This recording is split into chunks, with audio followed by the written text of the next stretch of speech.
मागील प्रकरणामध्ये आपण वस्ती आणि भूमी उपयोजन या टॉपिकचे विश्लेषण बघितले होते. या टॉपिकमध्ये आपण बऱ्याचशा पॉईंटचे स्पष्टीकरण दिलेले होते. त्यामध्ये भूमी उपयोजन,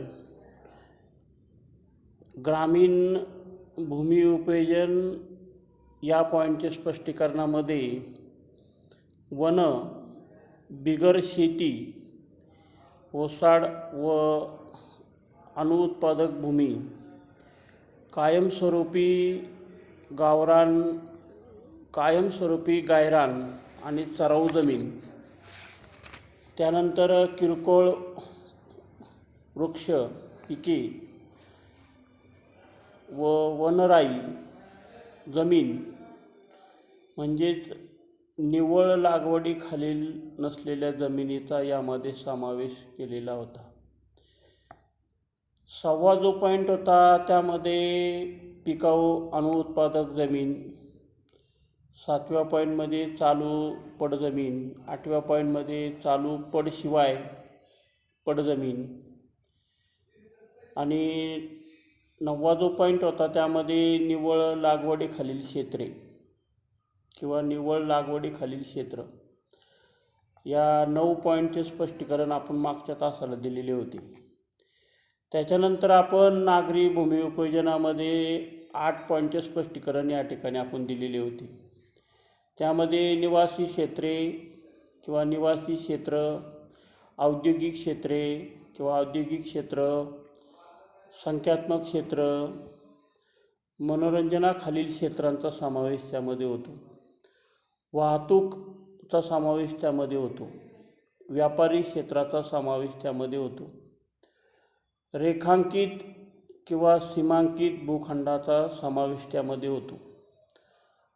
8वा पॉईंट होता यामध्ये संमिश्र भूमी उपयोजनामध्ये अशा पद्धतीचे पॉईंटचे स्पष्टीकरण आपण शेवटच्या तासालाही दिलेले होते. म्हणजे यामध्ये आपल्याला स्पष्ट करता येते भूमी उपयोजन व भूमी आच्छादन यामध्ये फरक आहे आणि बऱ्याच वेळेला हा शब्द समानार्थी हा शब्द वापरला जातो. उदाहरणार्थ या दोन्हींचा अर्थ हा वेगवेगळा आहे.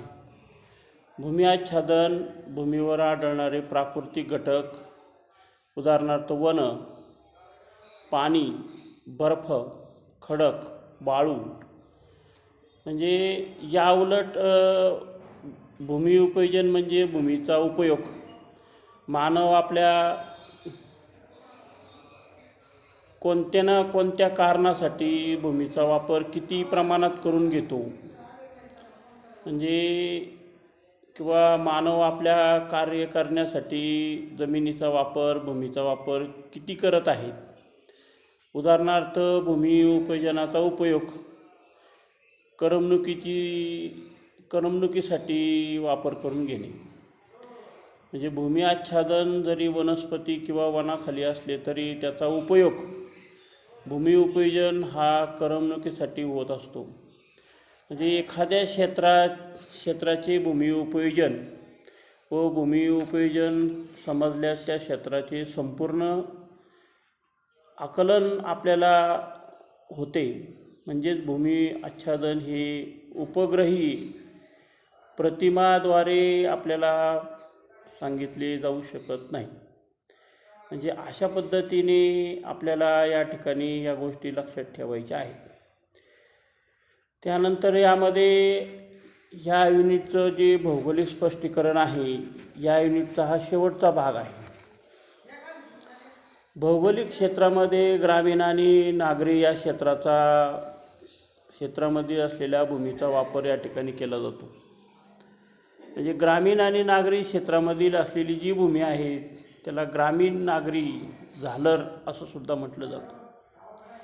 म्हणजे या दोन्ही नागरी आणि ग्रामीण ही त्याची वैशिष्ट्ये आहेत. म्हणजे वेगवेगळ्या प्रदेशामध्ये वेगवेगळ्या ठिकाणी अशा पद्धतीने त्यामध्ये त्या भूमीवर संक्रमण होत असते. म्हणजे क्षेत्राची त्यामध्ये सरमिसळ ही दोन्ही बाजून झालेली असते. ग्रामीण आणि नागरी क्षेत्रामधून झालेली ही जी झालर आहे, अशा प्रदेशाचा जो विकास होत जातो तर त्याला शहराच्या मध्यवर्ती भागाकडे किंवा कार्यालयात किंवा शहराच्या मध्यवर्ती भाग, त्यामध्ये अनेक प्रकारच्या आर्थिक समस्या किंवा अनेक प्रकारच्या समस्या त्या ठिकाणी निर्माण होऊ शकतात. आर्थिक संस्था कामासाठी त्या ठिकाणी येऊ शकतात. म्हणजे अनेक प्रकारची वाहनांचा त्यामध्ये समावेश होतो. म्हणजे अशा ज्यावेळेस त्या प्रदेशामध्ये वाहनांचा विकास होत जातो त्यावेळेस त्या ठिकाणी त्या प्रदेशामध्ये अशा पद्धतीने त्याला नागरी प्रसरण असं सुद्धा म्हटलं जातं. याला नागरी प्रसरण होणे असं म्हणतात. ग्रामीण नागरी झालर क्षेत्रामध्ये नागरी आणि ग्रामीण या दोन्ही प्रकारच्या भूमिउपयोजन त्या ठिकाणी आपल्याला आढळून येते. म्हणजे क्षेत्राची जी रचना असते तर त्यामध्ये ती क्षेत्राची रचना ही गुंतागुंतीची असते. ह्या दोन्ही प्रकारच्या प्रशासकीय सेवा त्या ठिकाणी आढळतात. उदाहरणार्थ ग्रामपंचायत, नगरपालिका या क्षेत्राजवळ नागरी क्षेत्र ही स्वतःचीच ओळख घालून त्या ठिकाणी बसते. प्रत्यक्षात अनेक प्रकारची मोठ्या शहरामध्ये विलीन होतात किंवा मोठ्या शहराच्या भौगोलिक प्रदेशाचा भाग त्या ठिकाणी बनतात. अशा मोठ्या शहरामध्ये दूर असलेली काही जी नगरं असतात ती स्वतःची ओळख सांभाळून त्या ठिकाणी राहतात.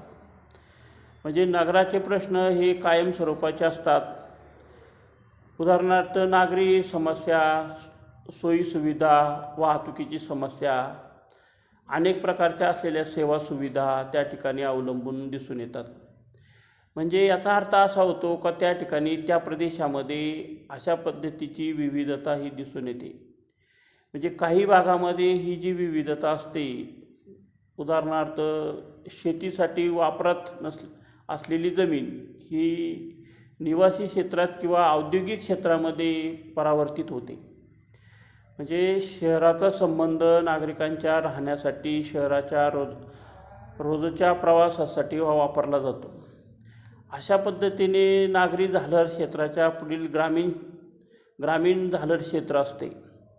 ह्या भागातील ग्रामीण भाग काही प्रमाणातच त्या ठिकाणी नागरीकरण संक्रमित झालेलं आढळतो. अशा पद्धतीने या ठिकाणी या युनिटचे आपल्याला भौगोलिक स्पष्टीकरण देता येते.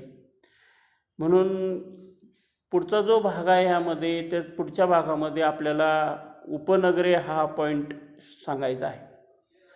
उपनगरे हा जो पॉईंट आहे तर या पॉईंटमध्ये महानगर जे असतं किंवा महानगराच्या सीमावर काही लहान आकाराची नगरे असतात, काही लहान शहरंसुद्धा त्या ठिकाणी दिसून येतात आणि काही मोठीसुद्धा नगरं त्या ठिकाणी असतात. म्हणजे अशा पद्धतीचा जो विस्तार होत जातो तर त्याला उपनगरे असे म्हटले जाते. म्हणजे उदाहरणार्थ यामध्ये आता उदाहरण या ठिकाणी आपल्याला कशा पद्धतीचं देता येईल, तर उदाहरणार्थ भांडूप, कल्याण, विरार ही जी शहरं आहेत तर ती मुंबई महानगराची उपनगरे आहेत. ही सर्व लहान मोठी नगरे मुंबई शहराच्या विकासाच्या परिमाणाने किंवा परिणामाने त्या ठिकाणी वाढलेली आहे. आता उदाहरणार्थ पुण्याचं उदाहरण आपल्याला देता येते. वाकड आणि हिंजवडी ही पुण्याची उपनगरे आपल्याला सांगता येतात. म्हणजे अशा पद्धतीने आपल्याला या ठिकाणी या युनिटमध्ये आपल्याला ह्या माहिती आपण सांगितली. अशा पद्धतीने या युनिटमध्ये आपण बऱ्याचशा गोष्टीचं स्पष्टीकरण या ठिकाणी दिलेलं आहे. आता यामध्ये एक पान क्रमांक 28वर नकाशा दिलेला आहे. उदाहरणार्थ इचलकरंजी आणि इचलकरंजीच्या आजूबाजूच्या प्रदेशामध्ये जी माहिती दिलेली आहे तर त्या माहितीच्या आधारे आपल्याला नकाशाच्या आधारे आपल्याला उपनगरांची माहितीही सांगता येते.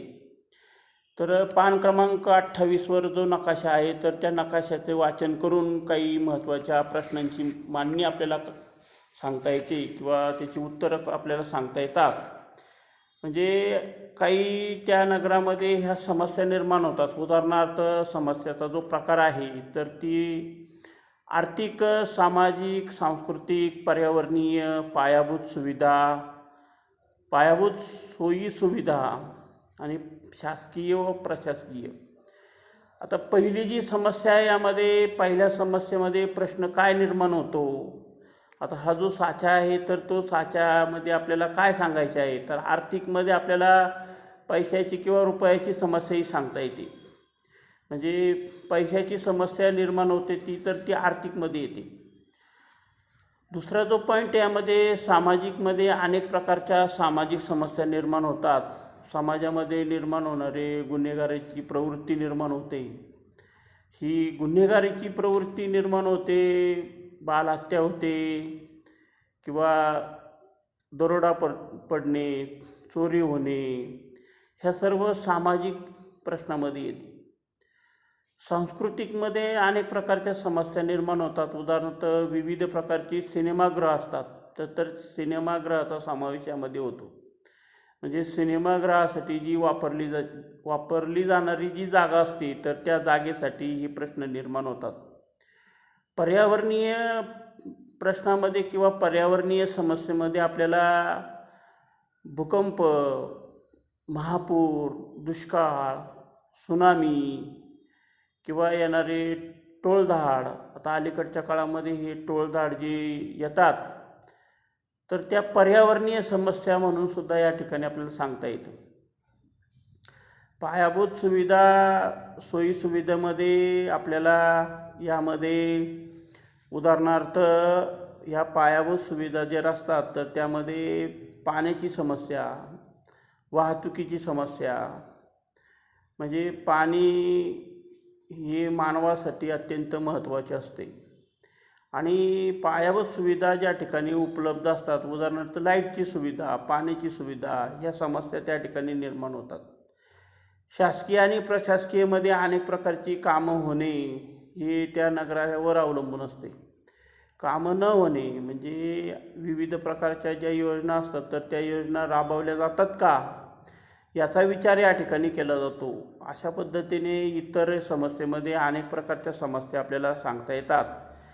यावर आपण उपाय सुचवू शकतो का, याच्यावर आपलं काय स्वतःचं मत आहे हे मांडू शकतो का, अशा पद्धतीने या ठिकाणी या युनिटमध्ये आपल्याला ही माहिती सांगता येते.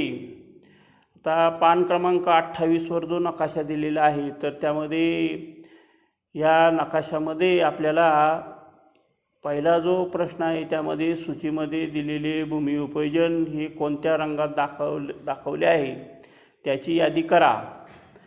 म्हणजे नकाशाचे वाचन त्या ठिकाणी आपल्याला करायचे आहे. म्हणजे पहिला जो प्रश्न या ठिकाणी जो सांगितलेला आहे तर त्यामध्ये सूचीमध्ये जी सूची दिलेली आहे तर त्या सूचीमध्ये भूमी उपयोजन हे कोणत्या रंगात दाखवलेले आहे, फक्त त्याचा रंग लिहायचा आहे. दुसरा जो प्रश्न आहे त्यामध्ये निळ्या काळ्या रंगाची सलग रेषा आणि काळ्या रंगाची सलग रेषा काय दाखवित असतील, म्हणजे त्याचा संबंध या ठिकाणी लिहायचा आहे. तिसरा जो प्रश्न आहे यामध्ये नकाशातील नदीचे नाव काय आहे, तर नदी ही कोणती नदी आहे हे विद्यार्थ्यांनी त्या ठिकाणी बघायचे आहे आणि सांगायचे आहे. चौथा जो प्रश्न आहे त्यामध्ये नकाशात जे नगर दाखवले आहे ते कोणते आहेत, तर ते नगर हे इचलकरंजी आहे असा त्याचा अर्थ होतो. म्हणजे नकाशामध्ये इचलकरंजी शहराचा नकाशा दाखवलेला आहे. हे दोन्ही नकाशे कोणत्या काळातील आहे तर त्याचं तिथं विश्लेषण नकाशा पाहिल्यानंतर आपल्याला लक्षात येते का हे कोणत्या काळातील आहे.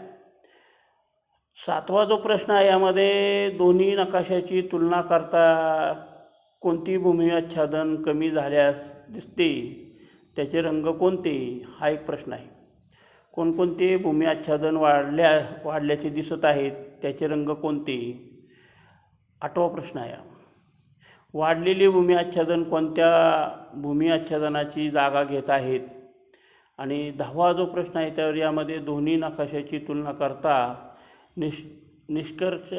निष्कर्षात्मक टिप लिहा, म्हणजे त्याच्यावर आपल्याला माहिती लिहायची आहे. तर अशा पद्धतीचे जे प्रश्न आहेत तर ते फक्त विद्यार्थ्यांना चालना देण्यासाठी, विद्यार्थ्याला माहिती होण्यासाठी, विद्यार्थ्याचा सर्वांगीण विकास होण्यासाठी, विद्यार्थ्याला चांगलं ज्ञान प्राप्त होण्यासाठी अशा प्रकारची प्रश्नांची मालिका या नवीन अभ्यासक्रमामध्ये दिलेली आहे.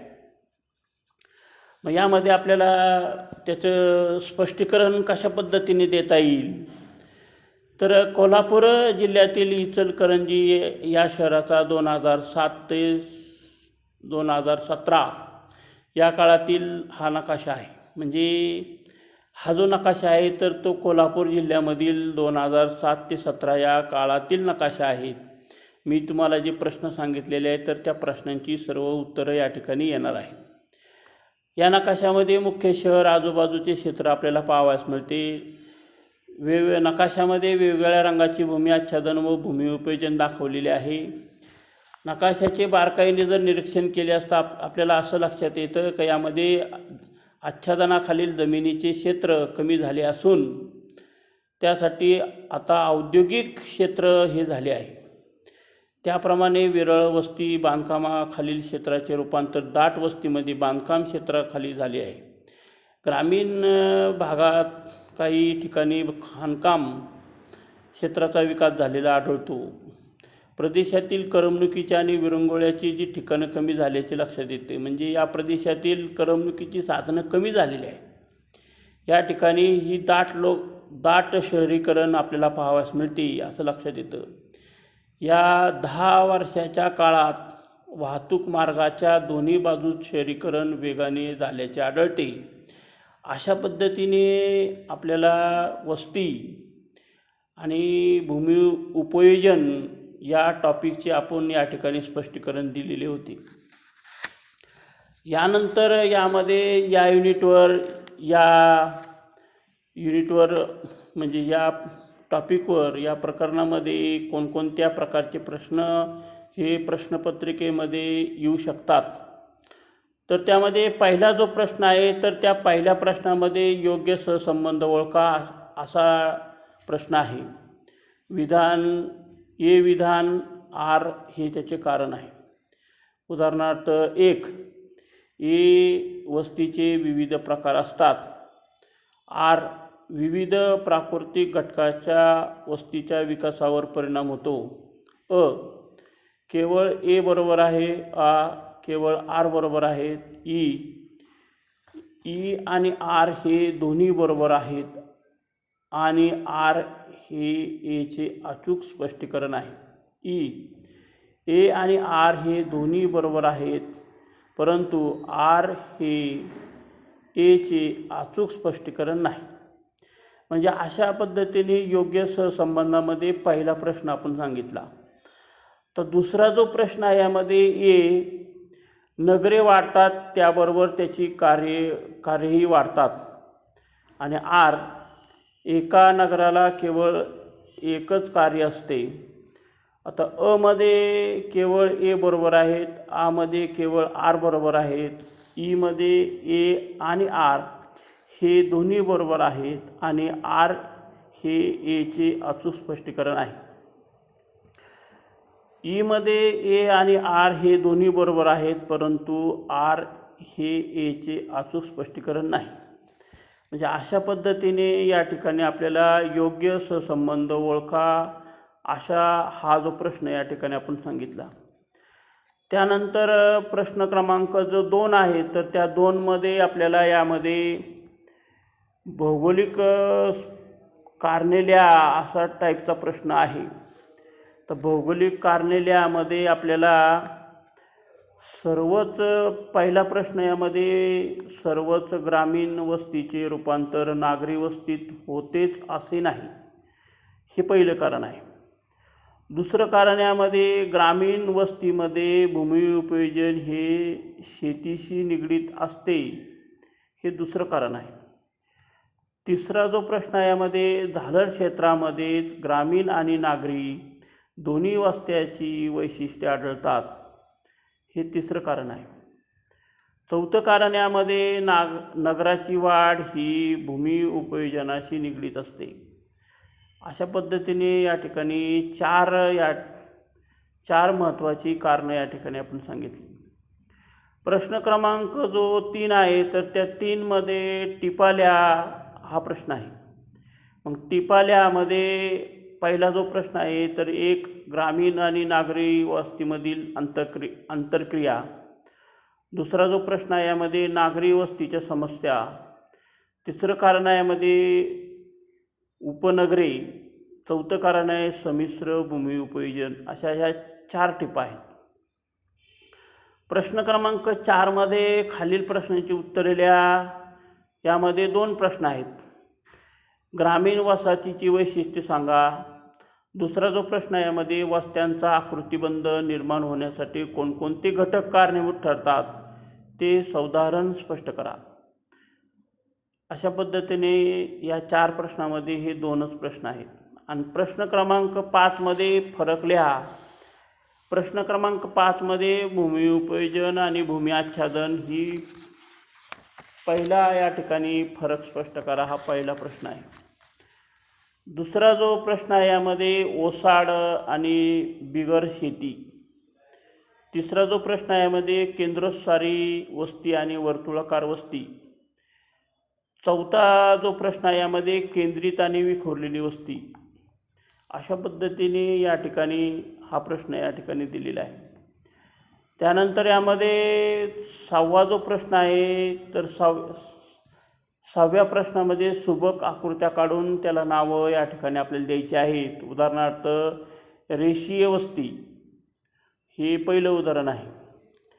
दुसरं यामध्ये केंद्रित वस्ती, केंद्रस्थानी वस्ती आणि विखुरलेली वस्ती असे हे आपल्याला 4 प्रश्न या ठिकाणी आपण दिलेले आहेत. म्हणजे सुबक आकृत्या आपल्याला काढायच्या आहेत आणि त्यांच्या नावं या ठिकाणी लिहायची आहेत. प्रश्न क्रमांक 7मध्ये लोणार शहराच्या भूमी उपयोजनामध्ये कालानुरूप झालेले बदल आपल्या लक्षात येतात. मग ते बदल कसे झालेले आहेत तर अशा पद्धतीने या ठिकाणी मग तो विद्यार्थी आपल्या समोर लागेल. परंतु तरीसुद्धा या ठिकाणी पान क्रमांक 34वर तुम्हाला 2 नकाशाच्या आधारे या ठिकाणी 2 आकृत्या दिलेल्या आहेत आणि त्या लोणार सरोवराच्या आहेत. तर त्या लोणार सरोवरामध्ये झालेले जे बदल आहे तर त्या बदलाचा अभ्यास या ठिकाणी आपल्याला करायचा आहे. उदाहरणार्थ पहिल्या आकृतीमध्ये पाण्याचे क्षेत्र आणि दुसऱ्या आकृतीमध्ये पाण्याचे क्षेत्र. पहिल्या आकृतीमध्ये हिरवा जो रंग आहे तर तो हिरवा रंग काय दर्शवतो? दाट वनांचा तो प्रदेश आहे. म्हणजे आणि नंतर दुसरा जो हिरव्या रंगानंतर जो पुढचा जो रंग आहे गुलाबी, तर त्या प्रदेशामध्ये निर्माण झालेला जो कचरा आहे तर तो कचऱ्याची त्या ठिकाणी विल्हेवाट केली जाते. आणि डार्क जो रंग त्या ठिकाणी केशरी जो दाखवलेला आहे ग्रामीण गडद तर बांधलेली वस्ती हे त्याचं उदाहरण आहे. त्याच्यानंतर फिकट गुलाबी आणि दाट गुलाबी असे 2 रंग आहेत. तर त्यामध्ये निवास म्हणजे दाट बांधलेल्या वस्तीचा आणि निवास म्हणजे विरळ लोकवस्तीचा अशा पद्धतीने यामध्ये अतिशय दाट जो गर्द रंग जो दाखवलेला आहे जरा काळपट तर त्या ठिकाणी असलेल्या औद्योगिक उद्योगामध्ये बांधलेल्याचा समावेश त्यामध्ये होतो. फिकट केसरीमध्ये सार्वजनिक असलेल्या समावेश होतो. त्यानंतर अतिशय दाट जो गडद हिरवा रंग दाखवलेला आहे गडद तर मनोरंजनाची असलेली साधनं किंवा झालेले बांधकाम, खाणकाम आणि मोकळी जागा अशा पद्धतीने या लोणार सरोवराचा कशा पद्धतीने बदल झालेला आहे तर ही फक्त आकृती किंवा नकाशाच्या आधारे आपल्याला सांगता येते. म्हणजे नकाशाचे वाचन करून काही आपल्याला आपल्या स्वतःच्या मनाने आपल्याला स्पष्टीकरण या ठिकाणी देता येते. म्हणजे ह्या लोणार शहराच्या भूमी उपयोजनामध्ये जो झालेला बदल आहे तर तो बदल आपल्या लक्षात येतो अशा पद्धतीने आपल्याला स्पष्टीकरण या ठिकाणी आपल्याला सांगता येते. प्रश्न क्रमांक 8 जो आहे तर त्या 8व्या प्रश्नामध्ये पान क्रमांक 31 तुम्हाला एक उतारा दिलेला आहे आणि त्या उताराच्या आधारे काही प्रश्न आपल्याला या ठिकाणी प्रश्नपत्रिकेमध्ये लिहायचे आहेत. म्हणजे उदाहरणार्थ आता हा जो उतारा दिलेला आहे तर विविध प्रकारच्या मानवी वस्तीमध्ये पाडे, खेडी, छोटी शहरे, मोठी शहरे, सर्वदूर ठिकाणे, नगरे आणि नगराचे समूह समाविष्ट आहेत. काही प्रणालीमध्ये मानवी वस्तीचे शहरी, उपनगरी, ग्रामीण असे प्रकार केले जातात. उदाहरणार्थ अमेरिकेतील संयुक्त संस्थानाचा जनगणना विभाग वस्तीचे वर्गीकरण निर्धारित व्याख्याच्या आधारे शहरी किंवा ग्रामीण भागामध्ये करतो. लहान वस्त्या जसे किंवा पाडे आणि खेड्यामध्ये कमी लोकसंख्या आणि सेवामध्ये प्रवेश मर्यादित आहे. मोठ्या प्रकारच्या वस्ती जसे शहरे, जास्त लोकसंख्या, उच्च घनता आणि सेवामध्ये अधिक प्रवेश आहे. उदाहरणार्थ खेड्यात फक्त 1 किंवा 2 सामान्य स्टोअर असू शकतात, तर मोठ्या महानगरामध्ये हे फरक निम्न ऑर्डर किंवा सेटलमेंट आणि उच्च ऑर्डर सर्व्हिस सेटलमेंट म्हणून ओळखले जातात. मानवी वस्तीची कार्ये देखील भिन्न आहेत. कारण बंदरे, बाजारपेठे आणि रिसॉर्ट्स म्हणून सेटलमेंट स्थापित केल्या जाऊ शकतात.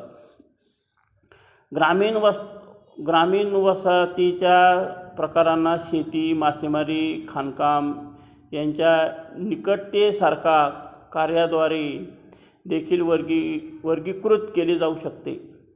एका आर्थिक क्रियाकल्पावर लक्ष केंद्रित केलेल्या सेटलमेंट्स एकल कार्यशील सेटलमेंट म्हणतात.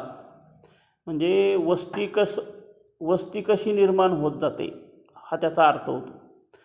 सेटलमेंट म्हणजे वस्ती, म्हणजे मानवी वस्ती कायम किंवा तात्पुरती असू शकते. उदाहरणार्थ निर्वासित छावणी ही तात्पुरती वस्ती असते, तर शहर कायमस्वरूपी वस्ती असते. म्हणजे अशा पद्धतीने हा उतारा या ठिकाणी दिलेला आहे. तर तो उतारा देण्यामागचं कारण या ठिकाणी विद्यार्थ्याचा सराव हा झाला पाहिजे आणि विद्यार्थ्याला प्रश्नपत्रिकेमध्ये एक उतारा देण्यात येईल आणि त्या उतार्यावर तुम्हाला 4 प्रश्नांची उत्तरं त्या ठिकाणी लिहायची आहेत. तर पहिला जो प्रश्न आहे, दिलेल्या उतार्यात कोणकोणत्या मानवी वस्तीचा उल्लेख केलेला आहे, हा पहिला प्रश्न आहे. हे विद्यार्थ्यांनी उतारा पाहून उतार्याचे वाचन करून ह्या प्रश्नांची उत्तरं त्या ठिकाणी लिहायची आहेत. म्हणजे दुसरा जो प्रश्न आहे, शहरे आणि ग्रामीण भागाचे वर्गीकरण कशाच्या आधारे केले आहे. तिसरा जो प्रश्न आहे, यामध्ये ग्रामीण वस्तीत कोणती कार्ये केली जातात. आणि चौथा जो प्रश्न आहे, यामध्ये निम्नक्रम सेवा आणि उच्चक्रम सेवा वस्तीतील फरक सांगा. अशा पद्धतीने या ठिकाणी ह्या युनिटचे प्रश्न मी तुम्हाला सर्व विद्यार्थ्यांना सांगितलेले आहेत आणि सर्व विद्यार्थ्यांनी यामध्ये हे जे प्रश्न आहेत आपण सांगितलेले, तर प्रश्न पान क्रमांक 29वर दिलेले आहेत. तर विद्यार्थ्यांनी 29 पान क्रमांकावर असलेले प्रश्न आणि 29-30 ह्या 2 म्हणजे पानावर, म्हणजे 29 आणि 30 पानावर असलेले प्रश्न विद्यार्थ्यांनी सोडवावे आणि ज्यावेळेस आपले कॉलेज सुरू होईल त्यावेळेस त्याचा गृहपाठ म्हणून विद्यार्थ्यांनी तो आपल्याला दाखवावा. ठीक आहे. बाकीचं जे आहे तर ते नंतरच्या तासाला हे घेतले जाईल.